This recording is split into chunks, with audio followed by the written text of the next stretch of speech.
Welcome to Atomic Clarity Podcast. Today, we're exploring some really foundational ideas about human relations. That's right. We're looking at core principles for interacting effectively, handling people, building connections, and leading well. Simple truths, really, but powerful when you apply them. Absolutely. It starts with understanding human nature. Okay, let's dive into the first set. Hmm. Fundamental techniques for handling people. The first one sounds simple, but it's tough. Don't criticize, condemn, or complain.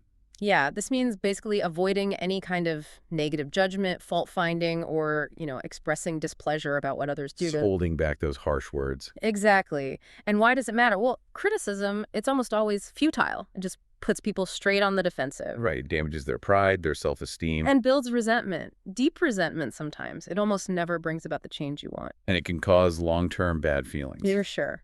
So how do you apply it? The key is to pause before you react. Ask yourself, what might be going on here that I don't see? What could be their reasons? So, looking for context instead of just jumping to judgment. Precisely. Understanding, not attacking. Okay, that leads naturally to the second principle, which is sort of the positive flip side. Yeah. Give honest and sincere appreciation. Yes. This isn't flattery. It's about expressing genuine gratitude. Really acknowledging someone's worth, their effort, their positive qualities, and it has to be sincere. Why is that so important? Well, there's this incredibly deep, universal human need, almost a hunger, to feel appreciated, to feel important. Like really fundamental. Totally. And when you fulfill that need sincerely, people become much more receptive to you. It motivates them. It lifts them up, makes them want to do better. Exactly. It unlocks potential. So to apply it, you need to genuinely reflect. On what you admire. Right. Ask, what can I honestly appreciate about this person or what they did? Make it specific. Make it heartfelt. Avoid that empty flattery. Yeah. People see through it. They really do. Look for real opportunities, even small ones, to leave those little sparks of gratitude. Makes sense. Okay, the third fundamental technique. Arouse in the other person an eager want. This one's about influence, but from their perspective. It means focusing on their desires, their interests, their goals. Rather than just talking about what I want. Exactly. Because think about it. Every action anyone takes stems from some desire they have. People are fundamentally interested in their own needs. So if you want to influence them, you need to tap into their wants. Precisely. You need to see things from their angle as well as your own. That's the secret.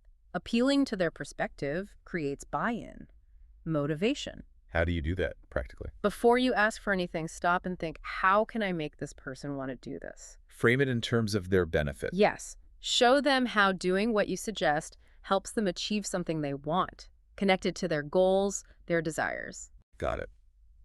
Okay, let's move on to the next section. 6 ways to make people like you. The first one builds on what we've discussed. Become genuinely interested in other people. It genuinely is the key word here. It's not just being polite. It's dedicating real time and energy to actually caring about them. Their lives, their interests, their problems. Yeah, their whole world. Showing authentic curiosity about them. Why does this work so well? Because fundamentally, people are most interested in themselves.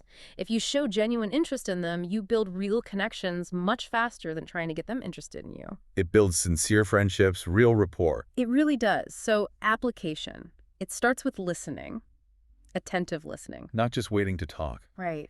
Ask thoughtful questions about their background, goals, challenges, successes, and remember the details. Like birthdays, names, Yeah. things that matter to them. Yes. Greet them with enthusiasm. Show you genuinely care about them as a person. Okay, number 2 is very simple, visually at least. Small? Deceptively simple. A real warm smile is a powerful signal. It says, I like you. I'm glad to see you. It instantly creates a positive feeling. Right? Good first impression. Absolutely. It brightens their day, and interestingly, it can even brighten yours. The act of smiling can actually improve your own mood. So it works both ways. How do you apply it? Consciously. Yeah, make a conscious effort. Even if you're not feeling great, try smiling. It can genuinely shift your internal state and, of course, how others respond to you. Small action, big impact. Okay, principle 3. Remember that a person's name is to that person the sweetest and most important sound in any language. Uh-huh. This is crucial and so often overlooked. A person's name is core to their identity. Using it makes them feel acknowledged, unique, important. And forgetting it Forgetting it, or worse, misspelling or mispronouncing it can be really damaging. Remembering it is like a subtle, powerful compliment. So how do we get better at this? It can be hard. It takes effort. You need Yeah. strategies. Repeat the name when you first hear it. Ask for the spelling if you need to. Associate it with something memorable. Yes, or visualize it written down. Make a conscious decision that remembering names is important because it is important to the other person. Got it. Principle 4 ties back to interest. Be a good listener. Encourage others to talk about themselves. This is about giving someone your full, undivided attention. No interrupting, no planning your response while they're still talking. Just listen. Just listen.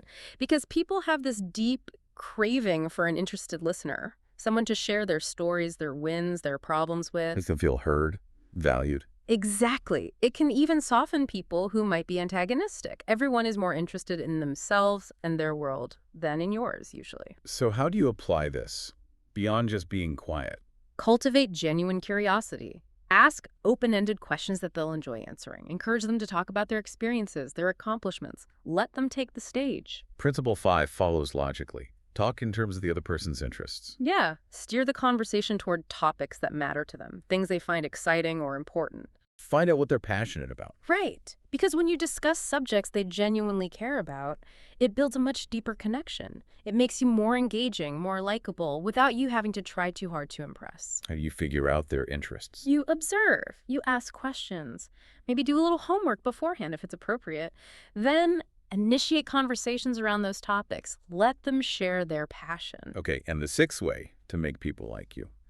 Make the other person feel important and do it sincerely. This loops back to that fundamental human need we talked about, that deep hunger to feel significant. It's like a core drive. It absolutely is. And when you sincerely fulfill that need, people are drawn to you. It builds trust, fosters cooperation. How do you do that without being, fake about it? It's about genuine respect. Acknowledge their unique value, their contributions, treat everyone with courtesy, regardless of their status. Use polite language. Yes, phrases like, "I'm sorry to trouble you, would you mind?" Highlight their actual strengths and efforts. Find something you genuinely admire and point it out sincerely. Makes sense. Uh, Okay, shifting gears now to influencing others.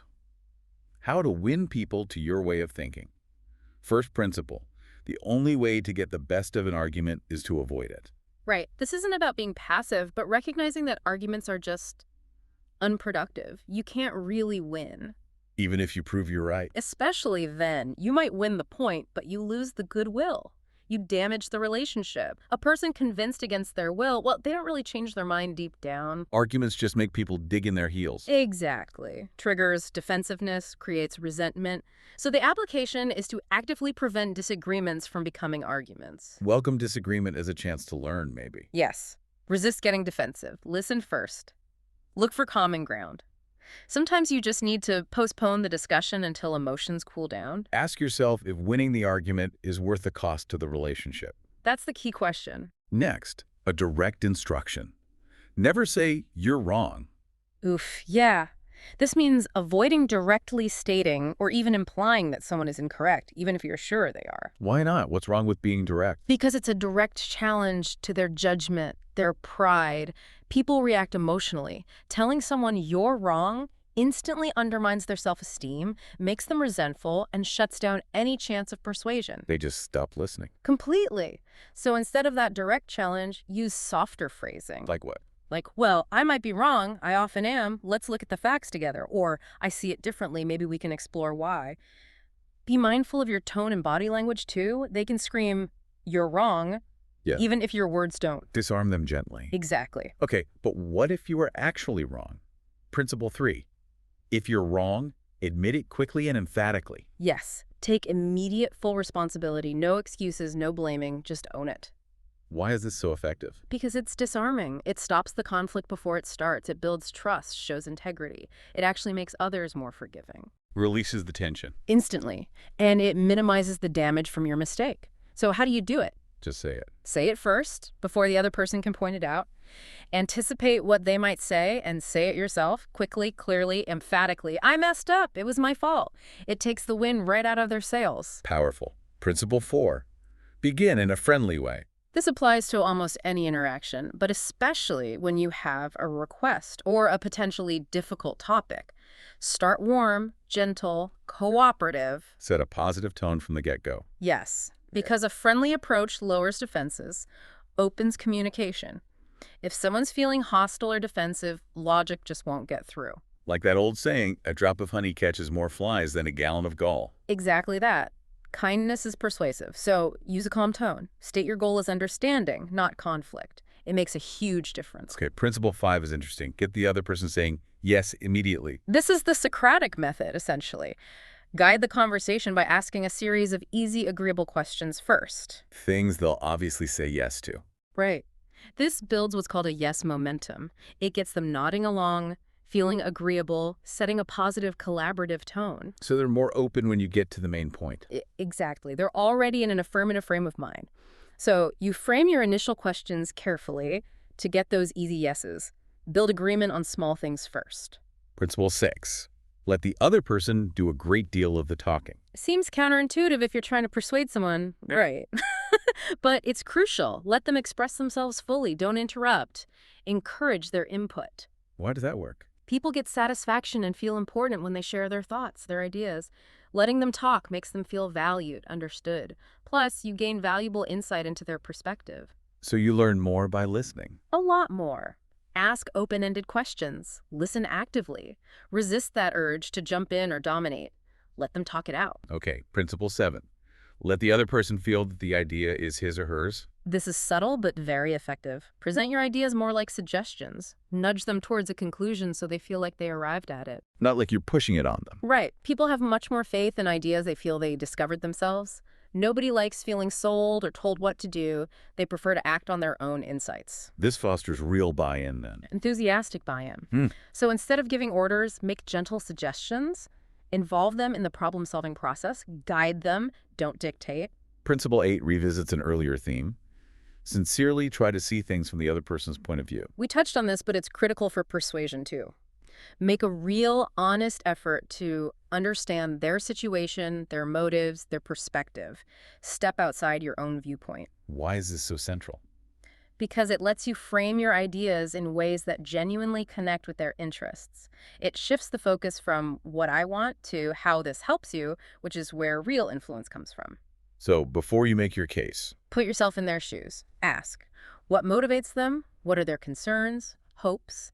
Then tailor your approach to show them the benefit from their angle. principle 9.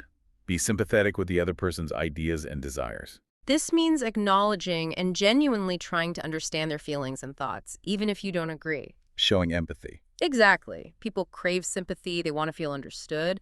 Showing it, even saying something like, I understand why you feel that way, or if I were you, I'd probably feel the same, can diffuse hostility instantly. It builds comfort and respect. It really does. It validates their emotional experience, which is often more important than the facts of the situation in resolving conflict. Okay, principle 10. Appeal to the nobler motives. This is about framing your requests or arguments by appealing to people's higher values, their desire to be seen as fair, honest, ethical, generous. Tapping into their better self. Pretty much. Most people like to think of themselves in positive terms and prefer good-sounding reasons for their actions, not just selfish ones. Appealing to that nobler side often gets positive results. So how do you apply that? Identify shared values. Frame your request around fairness, integrity, contribution. Suggest the right thing to do, appealing to their sense of honor or justice. Principle 11. Dramatize your ideas. Sometimes just stating the facts isn't enough. You need to make your ideas vivid, interesting, memorable. Add some showmanship. In a way, yes, it makes the message stick. It captures attention, engages emotions, brings abstract ideas to life. How? Like using visuals. Visuals, demonstrations, storytelling, anything that makes the point more concrete and impactful. Make it dramatic, make it clear. And the last principle in this section, number 12, throw down a challenge. This taps into the human desire to compete, to excel, to achieve, often more powerful than money. People like a game, a chance to prove themselves. Exactly. It stimulates engagement, pride, the desire to do better. So frame tasks as a challenge. Highlight the opportunity for them to test their skills, to achieve something new. Appeal to their spirit of competition or excellence. Got it. Now let's quickly touch on leadership. Changing people without causing offense. Principle 7 here is, give the other person a fine reputation to live up to. This is about seeing the potential in someone and acting as if that positive trait is already one of their strong points. You create an expectation. And people tend to rise to expectations. They often do. Yeah. It inspires them to try harder, to embody that positive image you hold of them. It's fueled by the faith you show. How do you apply it? Confidently point out their perceived strengths. Frame tasks or challenges in a way that assumes they have the capability. Tell them you see these great qualities in them. Principle 8 for leaders. Use encouragement. Make the fault seem easy to correct. This is huge. Criticizing ability destroys motivation. Encouragement builds it. Be generous with praise. Express confidence in their ability to improve. And minimize the difficulty of the error. Yes, frame it as something manageable, learnable, emphasize their potential, their capacity to get better. Focus on praising small improvements. Build their confidence step by step. Exactly. Assure them they have what it takes. Maybe it just needs practice. Make learning seem achievable, not overwhelming. And the final leadership principle, number 9. Make the other person happy about doing the thing you suggest. This ties it all together. Frame requests by clearly highlighting the benefits to them. Make them want to do it because they see what's in it for them. Turning obligation into desire. Precisely. People cooperate much more readily when they see a personal advantage. Be sincere. Be clear about the benefits they will receive. Show them the win-win. Exactly.